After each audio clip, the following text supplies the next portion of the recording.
You are what you eat. So, what are you? Do you know the ingredients in your food?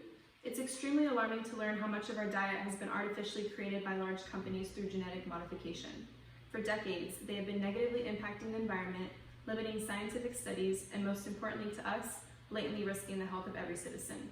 According to justlabel.org, 64 other countries have already placed restrictions on these types of foods, and 26 have banned them completely. Why haven't they been stopped or held accountable for their actions in the United States? Misleading nutrition labels and broad disclaimers in fine print protect them legally, but so much information still gets concealed. Most people are unaware of the dangers.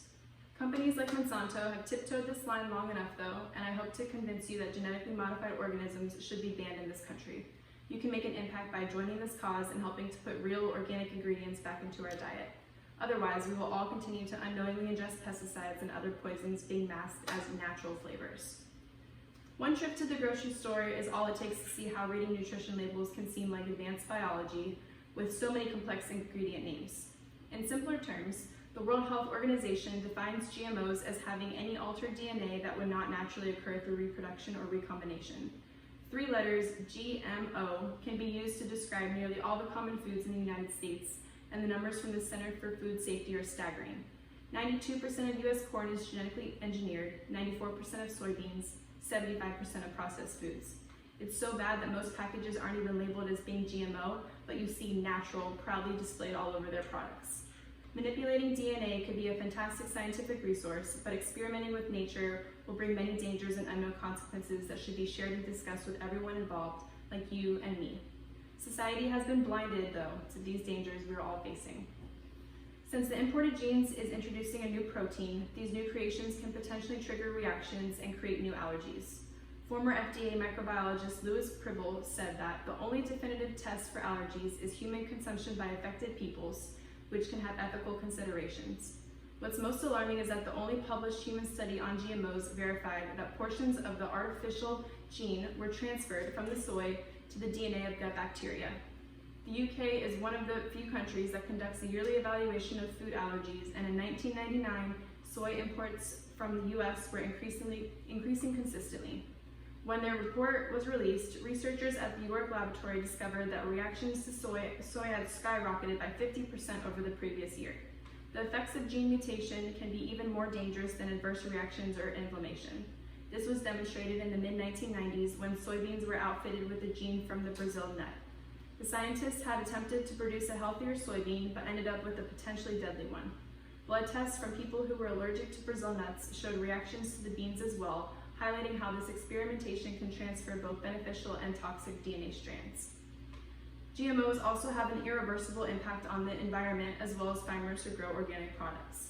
Cross-pollination is a major concern for these farmers as wind gusts can carry soil and pollen from nearby farms and contaminate their land. If tests found any trace of GMOs on a farmer's land, bioengineering companies sued them for patent infringement and took control of their property. It was initially argued that GMOs would decrease the utilization of toxic pesticides, but these potent weed killers like Roundup have been used even more. Since genetically modified foods display a high tolerance to herbicides, an increased use of these chemicals are needed in order to kill off weeds and insects. These super weeds and super bugs have been created by the overuse of chemicals on herbicide-resistant crops. In order to kill off these super weeds and bugs, farmers are forced to spray their products with more chemicals, reporting the use of up to 15 times the amount of pesticides. Glyphosate, the main ingredient in Roundup, has been linked to the development of several diseases and disorders. Animal studies have shown an endocrine disruption caused by this chemical, as well as sterility, birth defects, liver disease, and cancer. Not only does Roundup impact soil composition in animals, it is shown to affect human health as well. Edwin Hardman was the first cancer patient who took Monsanto to trial, claiming that his contact with glyphosate-based chemical Roundup was caused his non-Hodgkin's lymphoma. In a separate lawsuit, Dwayne Johnson, a school groundskeeper who reportedly used Roundup frequently, sued Monsanto after developing cancer as well. He argued that the company's herbicide was the cause of his cancer, and the company failed to report the potential risks of this product. Monsanto continually denied the risk of glyphosate, stating that it posed no threat to humans. The U.S. Environmental Protection Agency also publicized in 2017 that this chemical was not likely to be carcinogenic to humans. This is very controversial since the World Health Organization concluded in 2015 that glyphosate is probably carcinogenic to humans. Consumers are usually unaware of the ingredients in the foods they are consuming, especially since so many products are mislabeled. Several products claim to be natural when in fact they have been tested and proven otherwise. Although this is still a major problem in the US, Congress passed the National Bioengineered Food Disclosure Standard in 2016, requiring the mandatory labeling of bioengineered foods. Requirements were initially made to label ingredients by 2018, but the US Department of Agriculture extended implementation to 2022. Manufacturers will now be required to label their foods as GMO or bioengineered. These labels might still be overlooked by consumers, as they can be presented on packages in a variety of ways. Although this is a step in the right direction, this labeling excludes some products and is only necessary for foods containing more than 5% of genetically altered ingredients. Examples of foods that will not require labeling include animal byproducts, refined ingredients, and restaurants that serve genetically modified foods.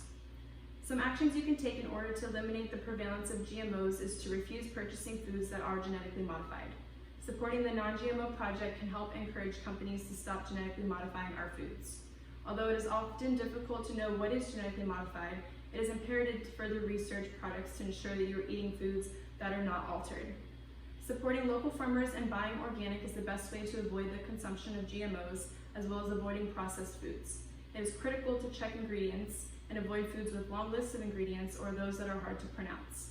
It is also very important to spread this knowledge about GMOs, as many people are completely unaware of the potential risks. Regardless of claims made by government agencies and bioengineering companies, there is evidence suggestive of negative impacts of GMOs regarding human health, animal health, and the environment. Although these products should be banned in the United States, like many countries around the world, consumers should at least be aware of the ingredients in our foods. Let's take action to help inform others about the dangers of GMOs and work together towards banning their production worldwide.